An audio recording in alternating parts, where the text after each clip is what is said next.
Hello, what is up guys? Evil Duos Arm here today, back with another new game overview. So every single Sunday, we take a look at a brand new game that just came out to give you an idea of something new that you may want to pick up and try here. So today's game is the brand new, just released 4 days ago, Guardian Tales, which is published by Kakao Games, the same people that brought you Black Desert. And before we even get into it, this is definitely a must play, so start that download while you are watching this video. But real quick, before we get into the actual video, if you are new to the channel and do end up enjoying this video, please consider subscribing. It would help me to grow the channel and also keep you updated when new videos like this do come out. Without further ado, let's get into it, and let's give you a quick summary overview of what Guardian Tales is.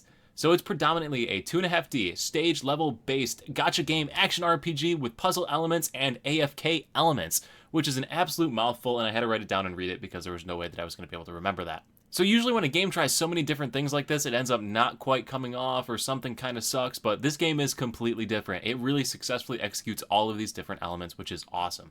I think the biggest thing that helps this game to execute everything is the game's story. It is pretty much hilarious. I can't think of another way to put it. All of the little dialogue between the characters is funny. It's predictable sometimes, but other times you're going to be like, whoa, what the heck just happened? So really, the story in this game is definitely one that you're not going to want to skip through or autopath through or anything like that. And B, there's no way to autopath in this game anyway, so you're going to have to play through the story. But trust me, it's worth it, and it's an enjoyable experience. But anyway, there is a ton to cover, so I can't get caught up on this. I'll cover some more on the story here in a little bit. I'm going to try and focus on the core gameplay elements in this game to give you an overview of the different things you're going to be doing every single day while you play it. So anyway, right off the bat, we are on the main menu here for the game. So this is when you fire it up. This is after you've played through the story a little bit. When you first start, this is just going to be a little campsite. But basically, as you progress through the story, you're going to get some points. You can build up this little village that you can gather the little hearts from the characters and use them to upgrade the village even more. This village determines your maximum character size, so that's its core gameplay element. This is sort of like a little AFK thing you can do on the side, but you do need to do it because it helps you to get more waifus and husbandos into your collection. You can actually view your maximum storage capacity up in the top left corner of the screen, so if you click on any of those little spy glasses there, you'll see your maximum hero capacity, worker capacity, all these different capacities based on how many buildings you have. So you can see I'm very under production for all of my stuff, so I'm limited to 17 heroes. Across the top, you have your different currencies in the game. So you got your energy unit, just like any of these typical mobile games that you can play. You got your money that you use for upgrades and different cash shop purchases, and your gems, which are your summoning token, summoning currency. You have your banners, which show up in the top corner as the Guardian Pass. So this is like a typical battle pass you have in Forkknife. So you just get different things as you progress through different missions. Your missions are redeemed right here, so you have to make sure to claim these every single day to work towards this battle pass. On the right side, you have any event that's going on. So this is the current event going on, the premiere, the release, since the game did just come out. So you have a new premiere release event with all sorts of different rewards you can get just for playing through the game with event points that you get. Below this, you have your menu. Your menu has a whole bunch of different things. So one of the first puns is the shop is called Camazon, kind of like Amazon, kind of funny, haha. In here, you have cash shop items if you want to spend real life money. You have different items that you can buy for different resources. All the different items that are available for the different currencies in the game. So these are like your gold currencies. These are currencies for getting dupes. These are different currencies you find as you complete stages. There's a whole bunch of different stuff. You can buy gear and stuff off of this. Tons of different things to look at. Costumes, all sorts of stuff. I'm going to stop at that. There's a ton of stuff you can get in here. The only thing I do want to point out is on this hero growth tab. So this game does dupes a little bit differently. If you're using the summoning system for the gacha game portion of it and you get duplicates of characters, you're going to get this currency instead. You can use that to get a dupe for any one of the characters that you want in the game, so you don't have to get the same exact character to level up characters as you progress, which is pretty cool. But anyway, moving across this list, we've got quests, which is just going to show you all your current quests going on. You got the book, which is like a collection system in other types of games. As you collect different gears or heroes, you get different stat bonuses to your characters, so you just got to go in there to redeem stuff. Like right now, I have stuff I could redeem if I clicked on it. Pretty straightforward, though. You just click through it. Inventory is all the gear that you've gathered along your playthrough here, so everything's located there. Attendance is just like attendance rewards, pretty straightforward. The enhance menu is where you go to enhance any of your gear that you've got. So for example, if I want to make this sword stronger, I drop the sword in here. Then I go through any crap gear that I'm not using anymore. So like this ring right here, sure. And then hit enhance. That's pretty much it. You level it up, it gets more damage, and that's pretty much it. SNS is like the Facebook of the game. It's actually called Face Break. You'll have various people you're going to meet throughout the game that will populate on this menu to the left side over here. They'll put social media posts that are supposed to be kind of funny. If you read through those, you might giggle a little bit. But they also do post things that are relevant and important. So right here, did you buy this thing on here? It's a great deal. Make sure to buy it off the store. And if you go to the store, you will actually see under the Hero Growth tab that there is a 1-day sale left on that item right there. So it does give you tips about things that you might miss as well, which is actually pretty interesting. Working our way further down the list, we have a guild tab. This is guilds in the game. If you want to join a guild, it's got all the stuff you'd expect in a guild. You got some different raid stuff, daily check-in bonuses, things like that. Below this, you have the summon tab. So the summon tab is how you summon characters in the game. Go figure. You have multiple banners to select from. So you have like an enhanced drop rate up banner for whatever hero is over here to the left.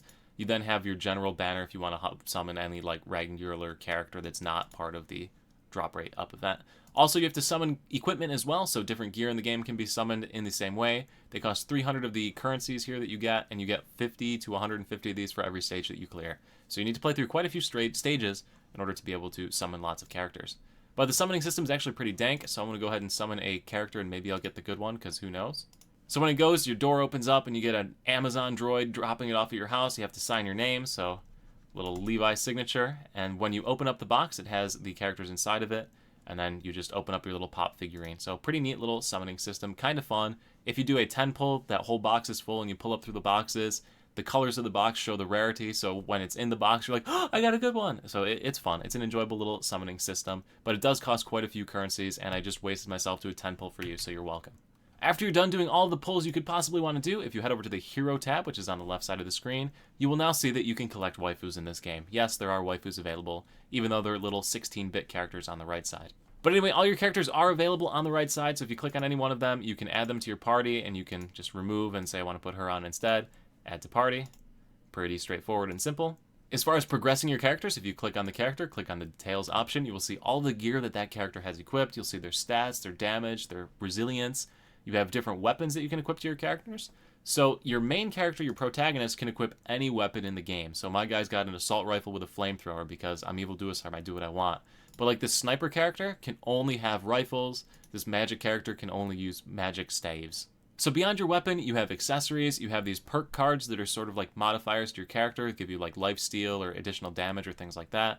Costumes, and that's pretty much it for this top half of this. Now at the bottom, Hero Evolution is where you'll put those dupe tokens that you get. So you can see she needs 120 of those tokens from that menu over at the Camazon place to level her up and get some more bonus stats on her.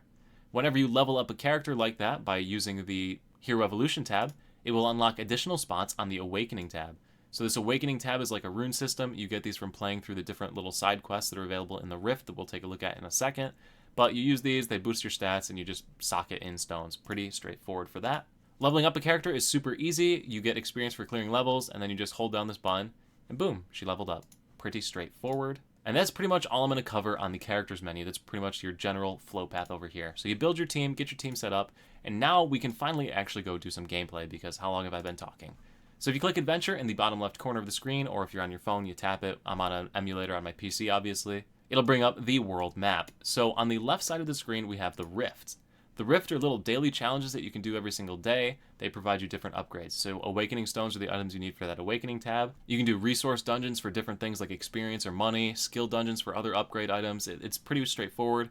You then have the Tower tab, which if you click on the Tower tab, it brings you to progressively more and more difficult stages that you can complete that provide you different rewards that are instant upgrades to your character. So just to launch one of these and actually show you some gameplay, on the left side of your screen, you have an arrow pad, touchpad type thing. So if you're on a mobile device, your thumb will go over there and you can play with it. On the right side of the screen, you have your action buttons. So this is a very uncluttered UI, pretty straightforward on everything you have to do as far as playing. The top of the screen, it shows your current characters and shows you their damage that they're doing. You can filter by their healing that they've done, as well as their current HP, if you want to go ahead and do that to see their different statistics by clicking that button over there. This side opens up your map, so you can see the different regions in the dungeon that you've explored already. And then right side is your pause and your settings menu. So I'm on an emulator, so I can move around like this, but you can see that you have different puzzles that you have to do. So I hit that button, and there's a timer running right now across all these pads, and I really should be running so that I can actually complete it. And there we go, we got through the first puzzle of this level. If we dash across here, we see that we get to just dash straight across and into the next area. So now we have another puzzle that we're going to have to do and run through again. But you get the idea. It's basically like a puzzle solver, and this one is more of a puzzle only, so we'll try to find one with some combat to show you combat here. So we got some enemies in this next region of this next little tower thing. So combat is pretty simple. As you can see, our AI is attacking the enemies that you can see, so they're going to start shooting, I hope, soon. There they go, they're shooting again. You also have control over your character. Like I said, you can equip any weapon that you want on your character. So I have this machine gun with a flamethrower attached to the end of it as well. So whatever weapon you want to use, you can use melee weapons, you got ranged weapons, bows, staves, all sorts of different things that you can use. We can see combat is pretty fun. You got AoE attacks, you got dodging abilities.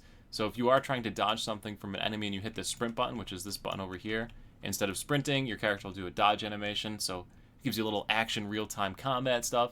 And other than that, this is pretty much what it is. So, you know, I like to play gunslingers and ranged characters and everything that I do. And the fact that I can use an AR inside of an RPG that's like medieval themed is fantastic. But anyway, that is basically the combat in this. So now let's take a look at one of the actual general stages in the game, or one of the main levels in the game. So main story stages. So looking at the stage map, there are two different types of stages. You have the main stages that are worth more stars. Every star that you collect gives you 50 of the summon tokens over here that you use to summon different heroes or gear. And then there's the mini stages that are only 1 star. So the mini stages are a lot shorter, they have a lot less puzzle action and a lot less combat. They're kind of like interludes between the different main story stages, which are these ones right here. As you complete main story stages, you're going to unlock different areas and whatnot, and those different areas let you go and do different side quests or side areas, and these usually have pretty hilarious stories. So I haven't even done this one yet, and I'm going to go ahead and do it and show you what the story is like in one of these levels. So when you're doing main story stages, the first thing you're going to notice is a slightly different UI. Across the top of the UI, you're going to see these different items that you need to pick up that I'm circling with my mouse right now. So you got chests that have different gear and items in them, then you have these golden coins, which are a currency you can use to buy stuff, and these purple coins, which are a currency you can use to buy stuff on the market.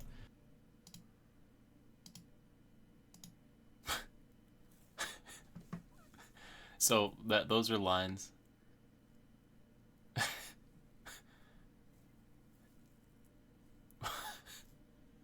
Oh my gosh. So that's that little dialogue bit right there is just the reason.